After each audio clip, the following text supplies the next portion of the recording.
Happy Friday. It's Natalie, the Dear Hairdresser. I'm hanging out at my sister's house today. I decided to put her little plant in the mix. Isn't he cute? So I was going to sit and pour a little glass of Friday wine with you because adulting is hard. So how was your day? I had a very busy day and I thought long and hard about what I wanted to talk about today. And I decided to just go off the cuff, which is normally what I do. If you didn't realize that, I don't really plan these out. I do a lot of editing, and sometimes that helps me be able to get my point across without rambling too much, which is kind of the name of the game for me. Oh, cheers. And you know what? If you don't like wine, you don't have to have wine. And if you don't drink, you don't have to drink. It doesn't matter, okay? Do you, it's fine. So,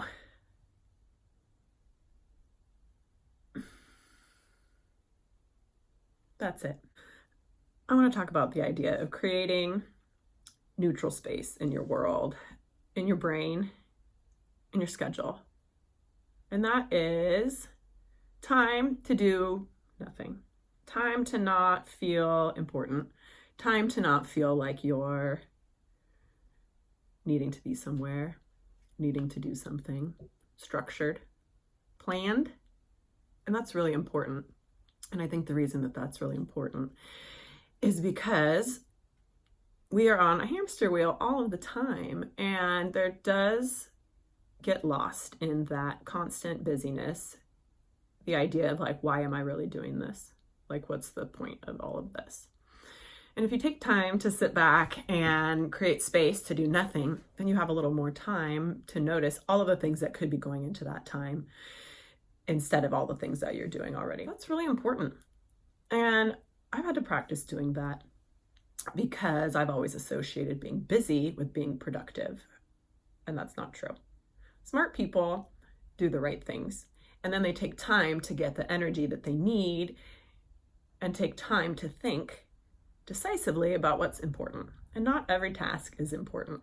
So I saw a funny thing on Facebook, and it was talking about what the difference between laziness was and just kind of like mentally being anxious about a task and not being able to get it done, which happens to me a lot when I get overwhelmed with things.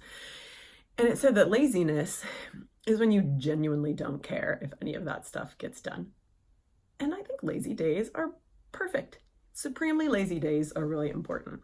Pauses are really important, you know, not needing to fill every moment with some kind of chatter. I've just had this sense and this thought lately that this is a really great time to create space. But once that space has been created in your world or in your schedule, don't go just filling it up right away, right? Pick a day, an unplanned day, to not do anything. And that's one of my favorite things to do that I'm getting so much better at, is just, and not even explaining myself, just, especially with my schedule. I work for myself, so I often get caught in this feeling that I need to be working all the time. And anytime someone wants to come in, I need to make myself available right then.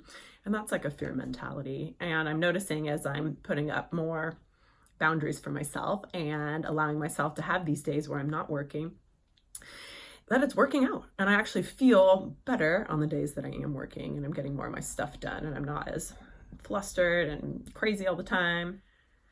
Okay, so this is your homework. Unstructured free time, okay? And plan a little time for yourself where you're not going to feel guilty about it, and you're gonna sit around and do nothing, right? And you don't care. Who cares if the dishes get done? They'll get done later, right? They always get done. I have to tell you this hilarious story that really defines my sister and I's relationship. And a really long time ago, she came over to visit me, and she didn't live here yet, and I hadn't done dishes in a really long time. It's before I had kids. And I was really, I just didn't want to do them, you know? I'm like, who wants to do dishes once you've let them go for so long? So I was telling her my dilemma, and she goes, at this point, you should just throw them away. Just throw them all away and start over. It's just going to be too much for you to even deal with. And it was being faced with that reality of like, oh, well, they have to be cleaned, or I have to throw them away and get new ones. I guess I better clean them. I slowly started to clean them and get through it. Funny enough, now I love to do dishes. I was kind of hoping maybe she'd have some in the sink here when I got here. Okay, have a great, great weekend. talk to you later. Thanks for watching. Bye.